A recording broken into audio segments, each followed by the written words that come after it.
SCP-386, Eternal Fungus. Object Class, Euclid. Special Containment Procedures. No entry to the containment area is allowed without approval from Side Command. Containment area should not be connected to any outside systems besides an entry airlock. Seals and filters for the airlock must be checked daily and replaced as needed. Incendiary devices are to be placed inside the containment area with remote activation controls. In the event of containment failure, incendiary devices are to be immediately detonated, and the site is to go into full lockdown for a period of 1 month to find and contain any spore leakage. The containment area is to be cleaned and repaired at least twice a year. Anything exiting the containment area must be scanned for SCP-386 spores. Any personnel entering into or working near the containment area must be in full hazmat gear with self-contained atmosphere. Description: SCP-386 is a form of mushroom that appears to have highly regenerative processes and is highly resistant to physical damage. Single units of SCP-386 grow from individual microscopic spores. These spores grow and reach maturity within 4 days. Spores have been observed to grow without water, sunlight, or any form of nutrients, and can remain viable even after exposure to high heat, vacuum, radiation, and extreme kinetic force. SCP-386 produces no Hyphae, and the means by which it gathers the energy for growth is unknown. A mild acid, pH 4, appears to be secreted in small quantities by the cap, identification of which has been inconclusive. Attempts to damage or take samples from SCP-386 have met with limited success. Units of SCP-386 have a texture and weight similar to sponge, but are extremely difficult to cut, puncture, crush, grind or otherwise physically damage. SCP-386 units can be compressed to 1/10 their original size, beyond which compression becomes almost impossible. Fire and extremely strong acids have been shown to break down SCP-386. However, the spores have proven resistant to such measures. SCP-386 emits between 50 and 100 spores every 10 days after reaching maturity. Fully grown SCP-386 do not appear to age or rot, with some specimens remaining viable after 122 years.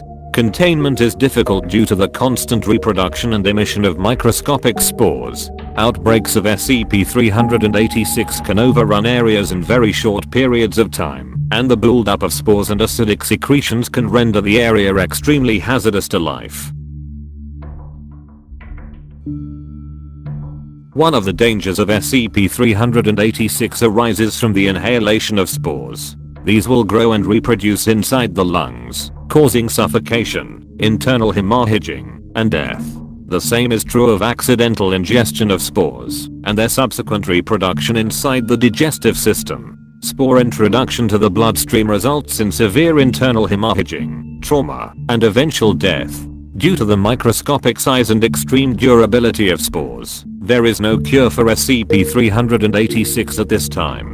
Notes on recovery: SCP-386 was recovered after reports of a sudden fungus outbreak in later expunged, Michigan. Several years before this, a form of nematode had started infesting local crops and causing massive damage. Local farmers made a concentrated effort and eliminated 95% of the nematode population with pesticides. Shortly thereafter, a form of highly invasive mushroom began to sprout, immune to pesticides and very resilient to damage. Outbreaks were burned or buried, and generally ignored. Local law enforcement responded to a concerned citizen, who reported that her neighbor had not been seen for several weeks. Police entered the residence, finding a massive amount of mushrooms covering most surfaces, with most localized in the bedroom.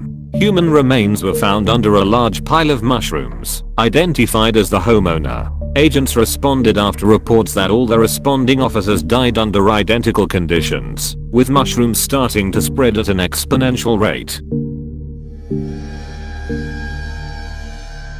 Samples of SCP-386 were collected, and after several failed attempts at outbreak containment, the area was firebombed. Area was monitored, and a new outbreak incident occurred after 4 days. Full containment and sterilization was enacted, with 5 additional outbreaks occurring during this process. It has been determined that the species of nematode eliminated by local farmers was a major predator of SCP-386, the removal of which allowed the population explosion. Attempts to find surviving members of this species have been unsuccessful.